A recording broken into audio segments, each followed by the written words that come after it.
What if it's possible to be free, no matter your circumstances or location? Good morning. I'd like to welcome you to the Designing Your Legacy podcast with my very special guest, Irina, who's joining us today from Bulgaria. She is a software founder and a business consultant who specializes in operations and processes optimization. She has years of experience in e commerce with its different challenges and obstacles. From running a fulfillment center in China, where she was living for a few years, to launching her own software known as Trackmage. Welcome, Irina. Thank you very much, Angelina. I'm really glad to be here today with you and talk about the legacy because it's a very, very potent topic, I believe, and it's definitely something I always wanted to talk about. Thank you. Thank you for being here. And I find your intentions inspiring, which we'll get to in a moment, because you've collaborated with a number of individuals, again, regardless of their location, to change their reality. And I think that this is an important conversation, whether it's the listeners who are under age 40 who are tuning in and listening, or those that I mentioned who find themselves in a family business and have to pivot in order to survive in the online space. So let's get started. So my first question to you has to do with, why does it matter to track a package in the world of customer service, or where would you like to start in introducing this online concept to the listener? I would like to start from just like actually explaining what the concept is. Do you know do you remember when you order a package on Amazon? On Amazon, you always get those notifications and you see the timeline when the package is getting to your doorstep. And you always get emails when there is an update. So what we do is we have the same functionality. We make it available outside of Amazon for all those e-commerce sellers who are using platforms like Shopify, WooCommerce, ClickFunnels, and other tools that don't have this capability out of the box. So Trackmage essentially is providing this post-purchase experience for the customer. And coming back to your question, why is it important to track the package? It's just because the customer, when they press that buy button, they are left with this uncertainty. And they don't really know if a package is getting there and when. They just have to trust this brand that they are ordering from. And if they don't receive any proactive information or any information at all, customers, they tend to press the refund button or even call their bank and file a chargeback just because they don't remember what was that charge on their credit card. And since there were no communication, they don't really figure it out. So the idea would be that once you establish this initial trust that the customer actually bought from you, don't drop the ball and continue the communication with the customer after they purchased, because the reality is this. So the customers nowadays with Amazon on the market, they already expect this kind of treatment. They do expect all the updates, they do expect all those messages, and they do expect timely delivery. So if you say on your website that it's going to be delivered in 7 days, please deliver it in 7 days. Let's not keep the customer in the limbo, trying to figure out if a package is getting there or not. So, in a nutshell, that's all I gotta say about the packaging and tracking those packages and informing customers. Yeah, that's wonderful. So I'm going to say back to you, and this was a part of our preamble before we started recording, that the customer experience is everywhere today. So when it comes to small business owners needing to be able to offer an online experience that's competitive with bigger brands, it could be the luxury space, it could be another space, or they're just trying to survive with the changes. What I found so fascinating is now this Trackmage software allows them to compete. What are your thoughts? Well, it definitely helps to stand out in the crowded market because people, when they are ordering online, they expect a certain level of service. And if you don't provide that service, they kind of already experience that something is lacking. And when you are competing, every customer matters because acquiring a new customer costs 5 times more than retaining an existing one. And I have seen that like mindset in a lot of e-commerce entrepreneurs where they care only about new sales. They're always chasing this traffic, like they're chasing new customers that they are going to acquire, but they don't care that they already have, for example, 500 existing purchases, and they are always just like, oh, we need to hit the quota. But what we discovered is that once you provide the updates to the customers and you continue to communicate them after the purchase, they feel catered to, and they also buy additional products while we're waiting, because people were left in this state where they cannot actively participate in the process anymore. But previously, we were actively pressing on the buy button. We were selecting the size and like their like everything. But then they're left with this like, okay, for 2 weeks, I just have to wait. And they're actively trying to help. And while they're doing so, we've discovered that they check tracking pages on average 1 or 2 times per day, which is kind of unheard of.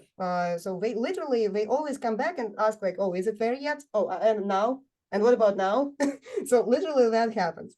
And while we're doing that, you could entertain them with like showing additional products that you could buy, or showing your social media feed so that they can engage with the brand and maybe participate in some kind of online conversation.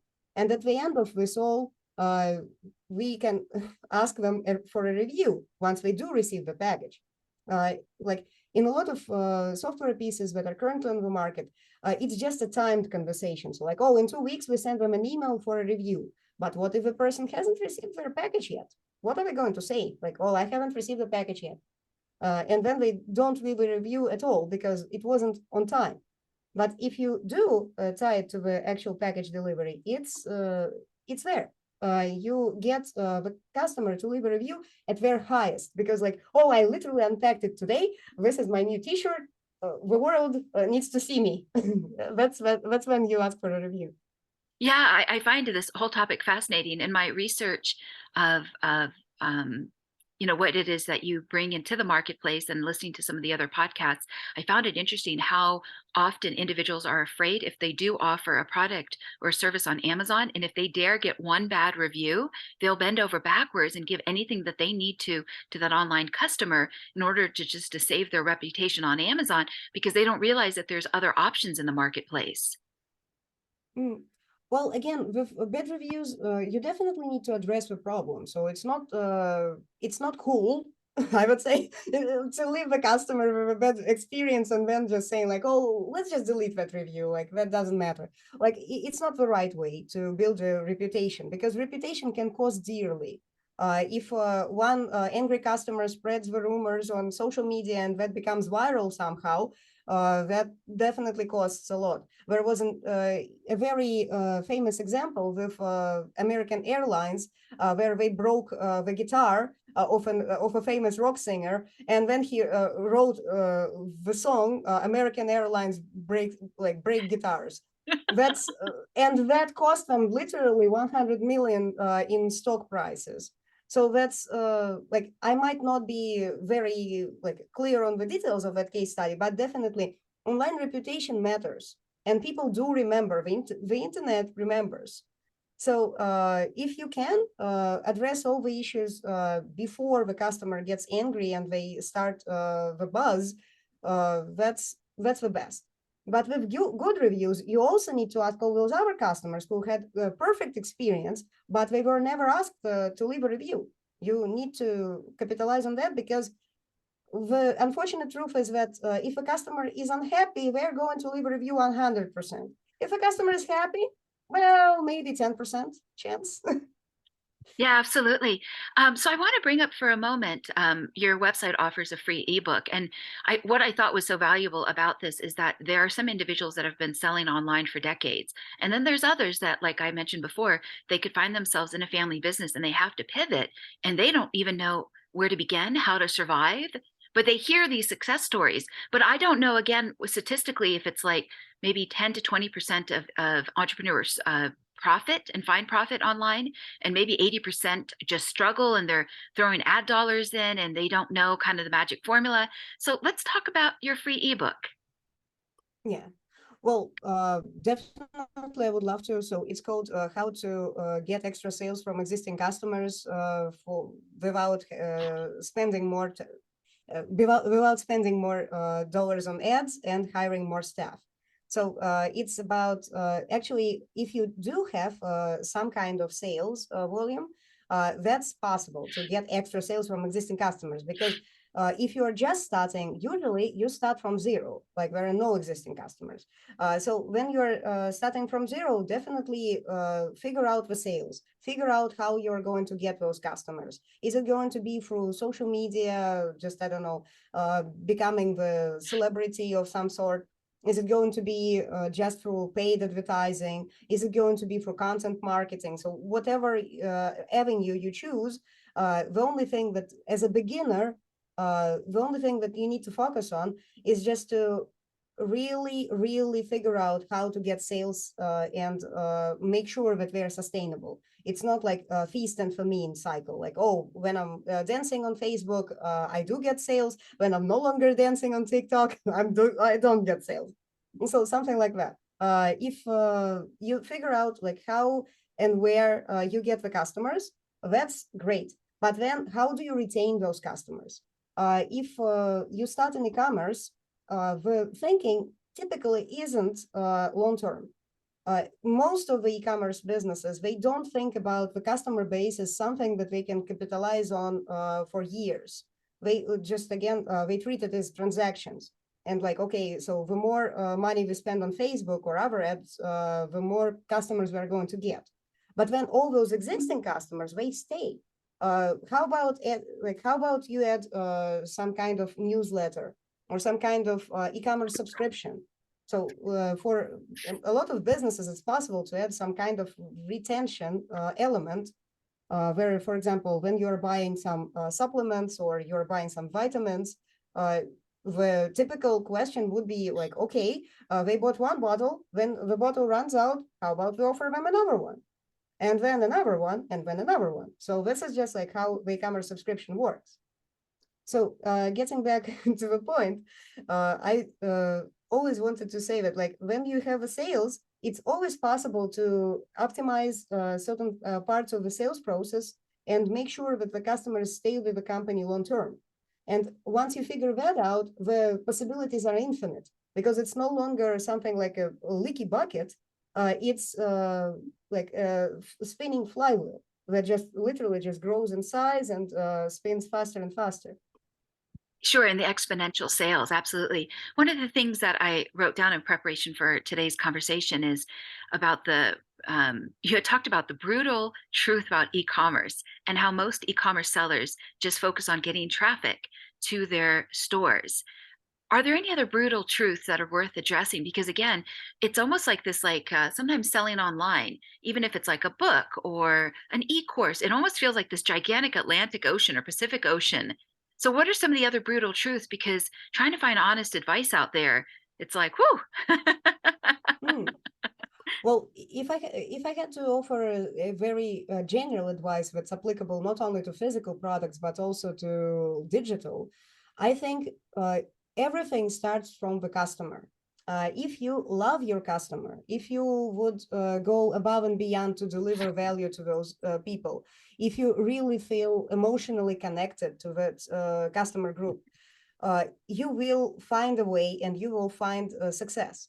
Because when you have a drive and when you have a passion in your business, that's what really matters. A lot of people, they start the businesses because they listen to some kind of course and they like thought that they found a winning product.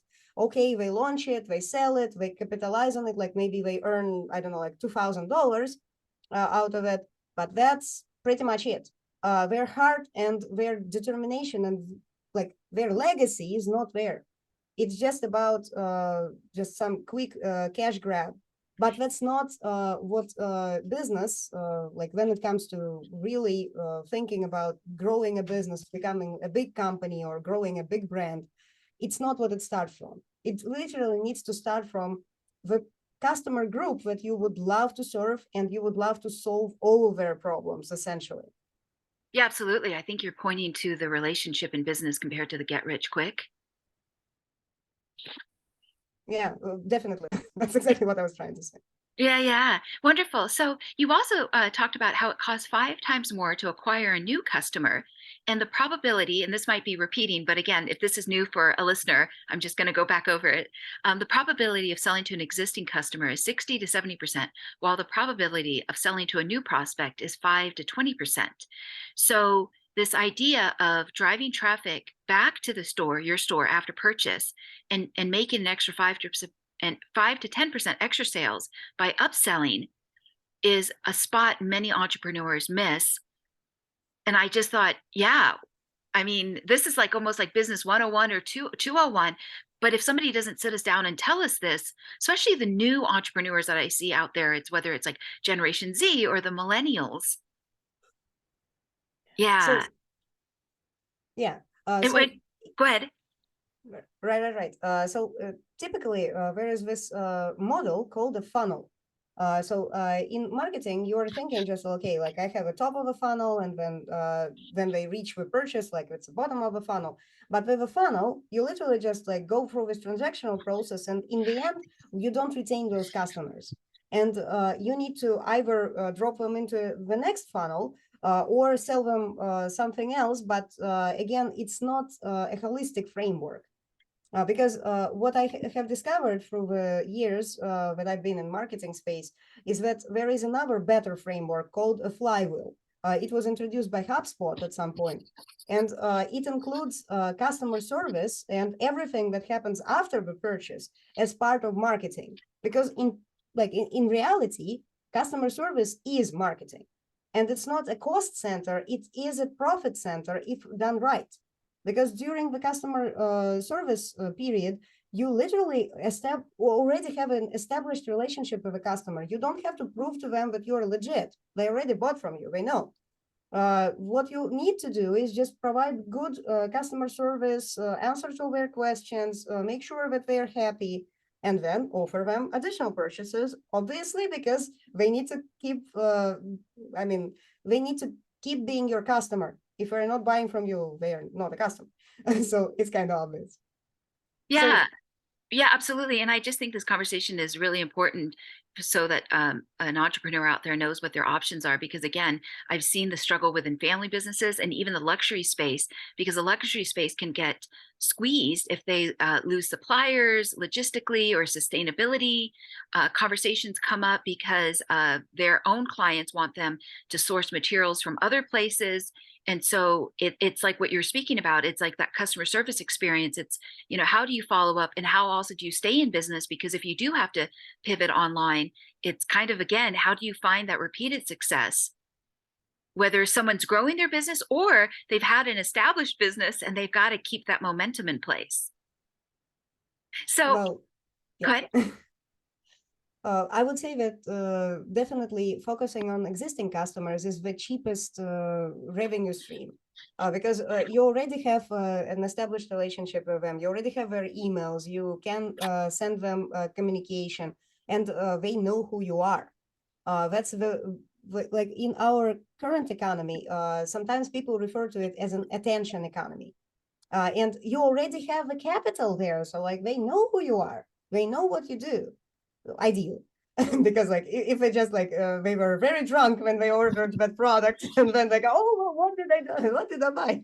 Well, that's probably not the case. I'm talking about legitly people choosing the product and then buying it and knowing what they're expecting. So yeah. Yeah, yeah. So, what inspired this idea? Well, the personal experience, and initially we created this product. Initially we created Trackmage for ourselves. It wasn't called like that in the beginning, so we were just like going through a few tangents with the name. So it was called Trackmagic, but trackmagic.com was occupied, and the owner didn't want to give it up. So okay, we had to rename it Trackmage. So yeah, and we've been in China. That was the first business, and we were catering to online retailers all over the world. So we were their agent in China, and we helped them purchase goods from Chinese suppliers. So what we've seen is that customers, even if they are wholesale or retail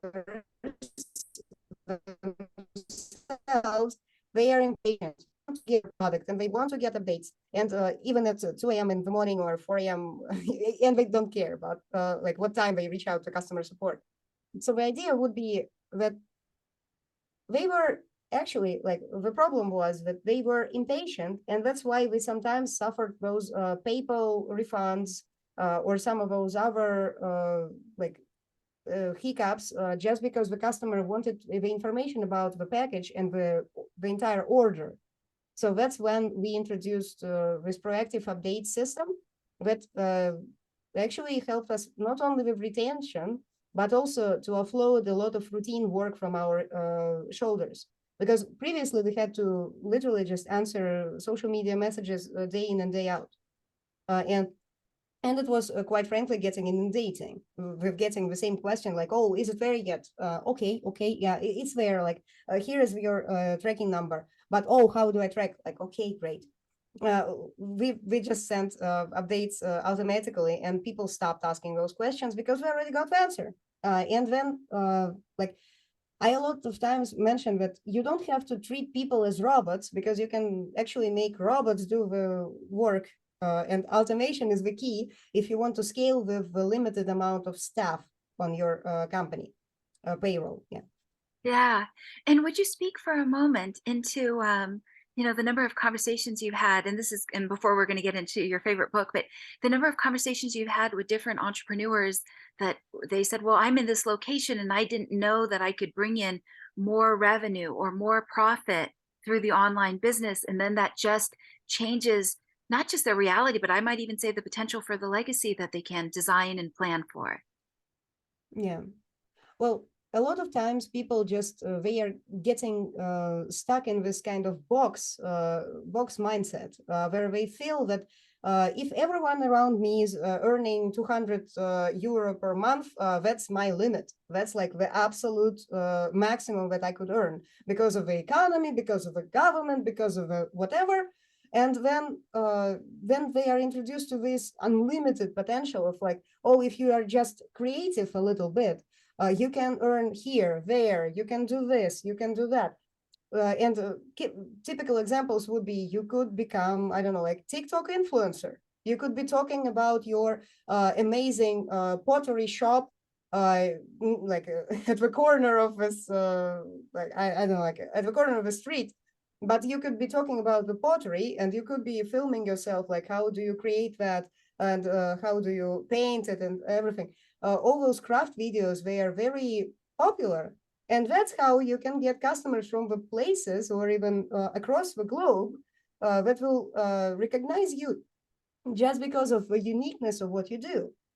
And it's not just about the location, and it's not about the limitations that you put on yourself. And it's not even about the language, because you could literally not speak on those videos. You could be just doing what you do and then putting some captions on it. So it doesn't have to be very high tech to stand out and to really start earning from those unconventional sources. So the internet literally changed the world. And it's beyond me why people still think that they need to open that specific shop at that specific location, and then they are limited to just giving out flyers to the local people. They could just think of some interesting concept of like, okay, $300 cheeseburger. Like this is the most expensive cheeseburger you can get ever in this world, and then everyone is going to be talking about it and just bringing people in just based on this uniqueness of the offering.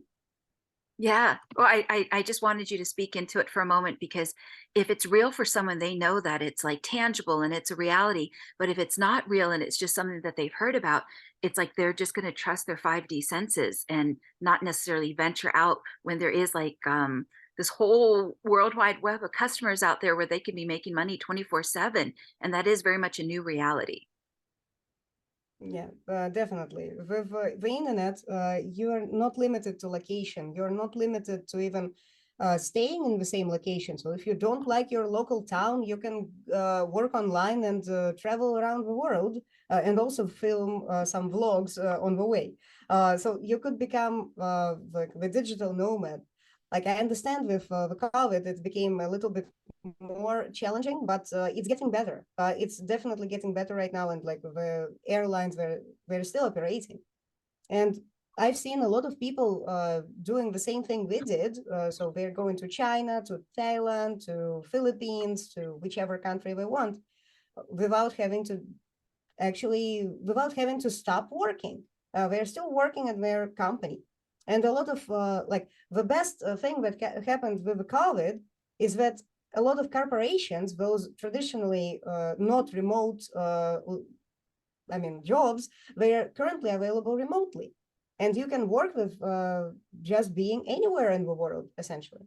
Yeah, it's definitely changing. So let me get into your favorite book, which I had a very happy moment. So I grew up, and that was my dad's favorite book, Jonathan Livingston Seagull. He was an Air Force officer, and he used to say to me growing up, also, straight and level flight. Before you do anything fancy, straight and level flight.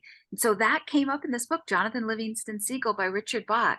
So Yeah. tell me, about this book. How did you come across this book, and why does this book matter to you? Well, this book actually, like, I was introduced to it in the very early days, like when I was just maybe 12 to 14 years old. So it was like I was already at school, but I definitely wasn't the full-fledged adult at that point. So the best part about that book is this overwhelming idea of total freedom, where the seagull, like Jonathan, he was always the freak in his flock.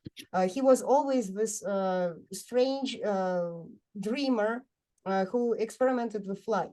And then that dream led him beyond his current reality. And that's what resonated with me on deep level, because I always thought that there is always some kind of other possibility. Just an example would be like my parents, they wanted to marry me to the neighbor. They wanted to marry me to the neighbor. Like, that was the worst thing that I could imagine in this world, because like, oh, we didn't think about it. Just he was living nearby. That's it.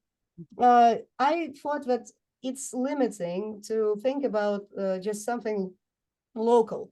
And I was looking for that opportunity that is going to be beyond the local.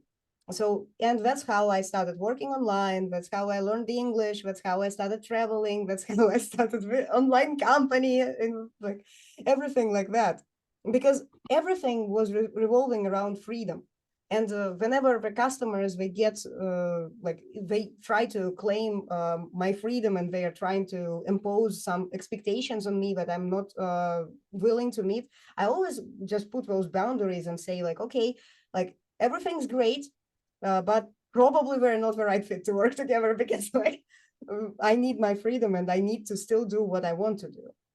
Yeah, And this is the best, this is the best explanation I think about this book, just because the freedom part, not the like the religious parallels that come later in the book, but the freedom part, that's what resonated. absolutely. And I could make the articulation back that it's you got to spread your wings and fly. You got to take flight. Yeah. Yeah. Well, it's beautiful, And and I then can. people, yeah, and then people will think that you are some kind of very, very, very special person who got lucky. Like, I really get very much angry when people say like, oh, you're so lucky. Like, yeah, okay, yeah, I did it for how many years? Like, this is not luck. It's just skill. It builds over time, but it's skill. It's not luck.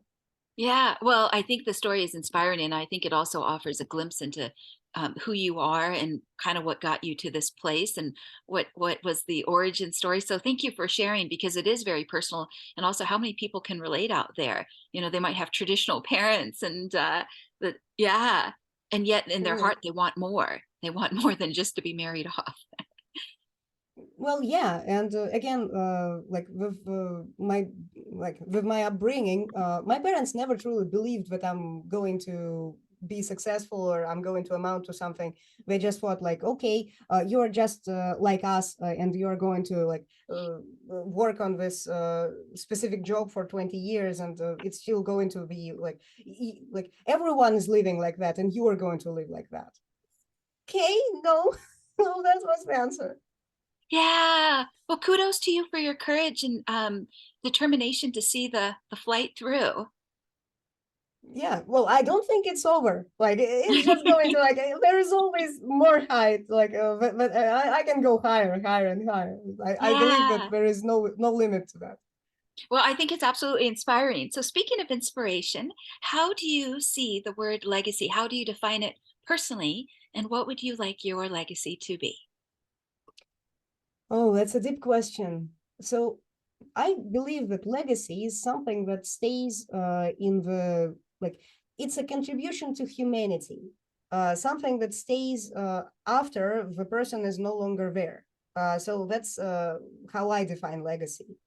And when it comes to my legacy, I believe that I don't like, I believe that my legacy might amount to something like a personal example. It's almost like the first woman scientist or the first woman astronaut. I think it's just very much like it provides some value to see that there are other people who are making it possible, and like the 4 minute mile breakthrough. So like all those examples, they inspire other people that it's not the like it's not the limit. There is no limit really. And I always wanted to like maybe I will write a book, maybe I will create some other legacy. I just don't know. It's uncertain. And I believe that it's not just going to amount to the software as a service part that we started from. I just don't know what that is going to be. But one thing that I'm going to definitely say that it's going to be done by me, and it's going to be based on who I am and who I'm becoming. I'm constantly working on myself, so my legacy might originate from there. Yeah, absolutely. And I think it was Roger Bannister that broke the 4 minute mile. Yeah. Yeah. Well, it's miraculous because it's the ordinary becoming the extraordinary. And you started in your town in Bulgaria, and you've created Yeah. something, and it gets to change lives now.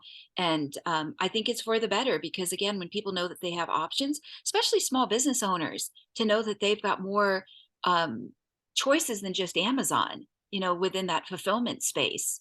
So Yeah. it's good to Like, have choice. And I think a part of it is getting the word out so that they know that they do have choice compared to feeling like they're backed into a corner and either they, risk getting that one bad review on Amazon or, they don't know what else to do because it's like the structure's working against them when the reality is there's different choices in the structure and you've created one of yeah. them. That's also one of the principles that you can employ in your business when you're optimizing it. So if you have one single supplier, you're at risk. What if a supplier doesn't have the goods? What if they run out? What if, I don't know, something happens to the owner of the company and that supplier goes out of business? So it's better to have backups in every bit of your business. So again, if you're only accepting payments for PayPal, how about Stripe? How about Braintree? How about other options? So always have like variety of channels where you can. Okay, so if not this supplier, then that supplier. If not this payment acquisition system, then that acquisition system. And this is how you can diversify your risks. And this is how you can stay in business regardless of what happens. That's what happened with us. I mean, with COVID, like when everyone was freaking out and say like, oh my God, pandemic, COVID. Like, and we were just like working online, like what changed? Like literally what? What are you talking about? Yeah. Well, I think again it's a valuable service and it will definitely contribute to humanity because when people have options, then their business can grow and they can stay on that upward spiral of momentum compared to going into that fear that you spoke about, like when COVID did come and people they freaked out. They went into fear mode of like, their businesses are going to crash and their survival is going to be affected in more than one level. So would you tell me a couple of your top core values and or guiding principles? Right. So yeah, the core value number one is obviously freedom. I talked about that before, and freedom of choice, freedom of possibilities and opportunities, all that. It's just like the core value that I base my entire decision making on. So if I'm backed into the corner, that's probably not a choice I'm going to make. I'm just going to say like, okay, yeah, well, maybe there is another possibility, and there usually is. Like when somebody is telling you that something is impossible, they just probably have never done it. That's the only thing. That's why they say it's impossible, because they've Googled, and in the internet it says it's impossible. Like, I've done some things that are probably impossible based on Google search. Right. So the other thing would be, so I'm debating like the second, like what would be the second or third, but I'm just going to share both. So the second would be care. Just be invested in what you do, because if you don't care about what you do and you could care less, like if that business burns to the ground, probably it's not the right business for you. Just start something that has your heart in it. So if you do choose based on that criteria, your business or your job is not going to kill you in the end. It's going to give you inspiration. It's going to be your, again, if you are in the right job, you will not work a day in your life. I don't remember who said that, but that's definitely true. Yeah. Well, and then the third one would be just, yeah. Okay, I thought about that, but I couldn't remember. But That's okay. So we've got care, being invested in your business, the heart that you have for your customer, for yeah, humanity, as well as freedom. yeah. Well, definitely that probably that probably already creates this comprehensive idea of what I would say could lead to creating a good legacy. And then helping people definitely, because but that kind of ties back to care. Because when you help enough people achieve what they want, you will achieve what you want as well. So that's Yeah. just this reciprocal relationship with humanity altogether. Because when we help others, we do benefit from it. Yeah, absolutely. Heart-centered leadership. Yeah. It's beautiful. It's very beautiful. Is there anything else you would like to share with the listener, whether it's a call to action or the Trackmage website? Well, definitely. You're welcome to visit trackmage.com, where you can try the service if you are in e-commerce. And if you are not, you can still read some of our materials, like the book that was mentioned before. It can be found in the show notes, I think. Yes, I will be So sure to yeah, include it. yeah, and definitely you can find me on social media as well. So it's Irina Poddubnaia. I know that I have a very difficult surname to pronounce, but also it's going to be in the show notes. Check it out. So, right, and my platform of preference is LinkedIn. So if you're in business and you would like to talk to me about anything, reach out. I would love to discuss. Yeah, that's wonderful. Thank you. Thank you very much. As I draw to close, I'm going to read my closing paragraph in a moment, but I just would like to thank you for speaking into your story. I had no idea in terms of the research I did, the due diligence in preparing for today's conversation, that there was this backstory. So thank you very much for opening up and sharing who you are as a person, and kind of how this journey came about. I knew you spent a couple years in China and had led a fulfillment center, but I didn't kind of know some of the other the backstory. So I appreciate Yeah, well, your I definitely have never shared anything about my parents before, but like I believe like this just was the right moment to share any. very I cool. would say. Okay, well, I'm just going to read out the closing paragraph real quick. Okay, so in closing, I'm Angelina Carlton, the hostess of the Design Your Legacy podcast, as well as the founder to Legacy Planning, a boutique coaching and advisory firm based out of Beverly Hills, California, the United States, but international in those I advise. I hope to dive deep into subjects that can help a person define, develop, and execute their legacy, and continue to scour the landscape for those who can be great resources to every dimension of your legacy. For many listeners, there can never be enough education and preparation in the moat around your castle. Whether you find yourself with new wealth or generational wealth, may the content on this channel be an anchor in any storms ahead. We do our best to provide original content for your intellectual and emotional curiosity. Thank you for joining us today. And if you're listening on YouTube, please remember to like and subscribe. Or if you're tuning in on Apple Podcasts, please remember to rate and review. So thank you so much for joining. And thank you, Irina, for speaking into your legacy. Thank you.